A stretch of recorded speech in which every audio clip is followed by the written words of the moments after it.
Good morning students, myself Manish Arya. I am lecturer in Mechanical Engineering Department of Government Polytechnic College Hanumangarh. आप सभी का E207 power system first के topic solar energy की video lecture series में स्वागत है।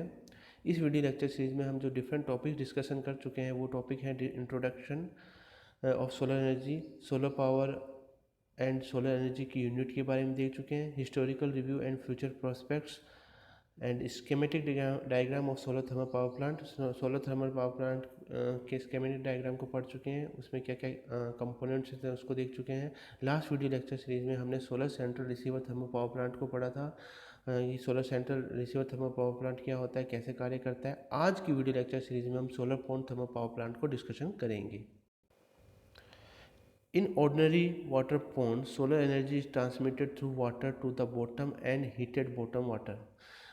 अभी हम सोलर पॉन्ड के बारे में नहीं देख रहे हैं, हम साधारण वाटर पॉन्ड के बारे में पढ़ते हैं कि साधारण वाटर पॉन्ड में क्या होता है। साधारण वाटर पॉन्ड में जब सोलर रेडिएशन वाटर पर इंसिडेंट करती है और वाटर पर इंसिडेंट करने के बाद ये वाटर से ट्रांसमिट होते हुए बॉटम लेयर तक पहुंचती है और बॉटम लेयर पर आप वाटर को हीट करती है, इससे आपका बॉटम वाटर हीट होता है।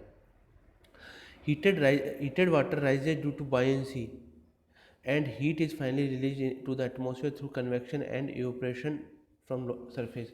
ये हीटेड वाटर जब गर्म हो जाता है तो इसकी डेंसिटी कम हो जाती है और उस पर एक उत्प्लावन बल लगता है जिससे कि यह ऊपर की तरफ मूव करता है। और जब ये हीटेड वाटर अपर सरफेस पर पहुंचता है और तो वहाँ पर कन्वेक्शन और इवोपरेशन लॉसेस के कारण हीट का लॉस हो जाता है। The net result is that pond water remains at the atmospheric temperature, जिसके कारण आपका जो पॉन्ड का वाटर है वो एटमॉस्फेरिक टेम्परेचर पर रहता है। Water warm by the sun expand and the rises at become less denser. मैंने आपको बता दिया कि वो वाटर आपका गर्म होकर हल्का हो जाता है। And colder water moves down creating a natural convective circulation. जो ठंडा पानी है वो नीचे की तरफ मूव करता है। जैसा कि मान लीजिए ये आपका एक साधारण वाटर पॉन्ड है, इसमें सोलर रेडिएशन जब इसके ऊपर इंसिडेंट करती है और ट्रांसमिट करके बॉटम वाटर को हीट करती है।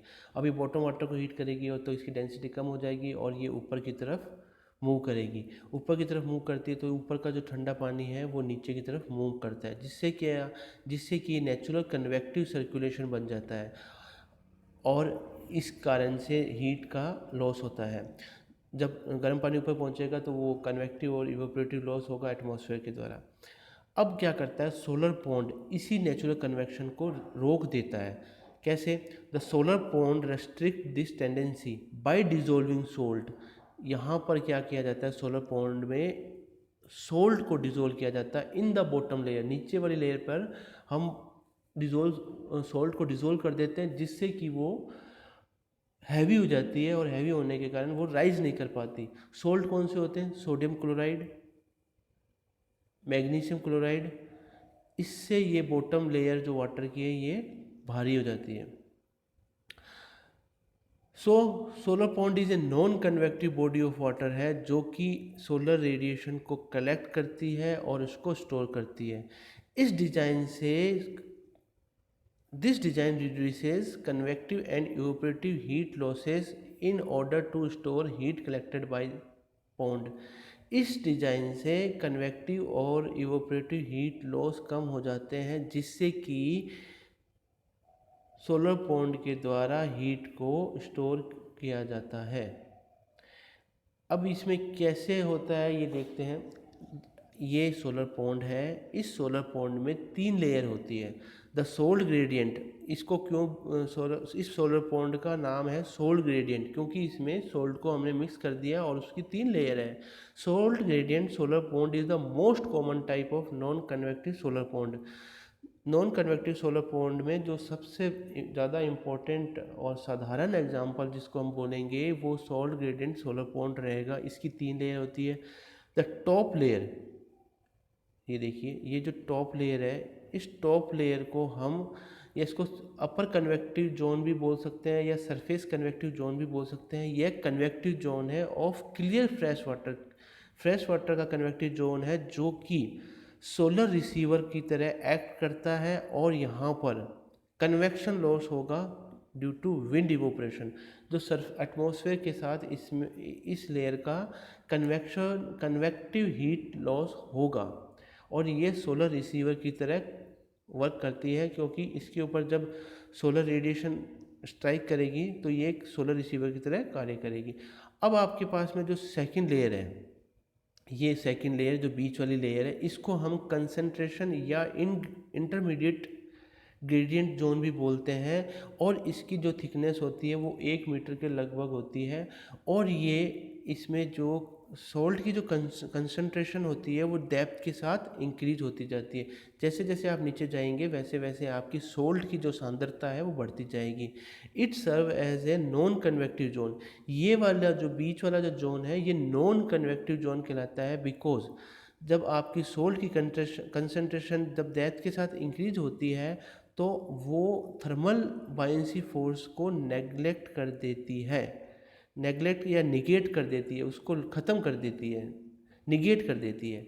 द थर्ड और बॉटम लेयर, जो आपकी जो थर्ड और बॉटम लेयर है, जो सबसे नीचे वाली लेयर है, इसको लोअर कन्वेक्टिव जोन बोलते हैं। ये जो कन्वेक्टिव जोन है ये सबसे ज़्यादा सॉल्टी होता है, मतलब यहाँ पर जो सॉल्ट की कंसंट्रेशन होती है वो सबसे ज़्यादा होती है।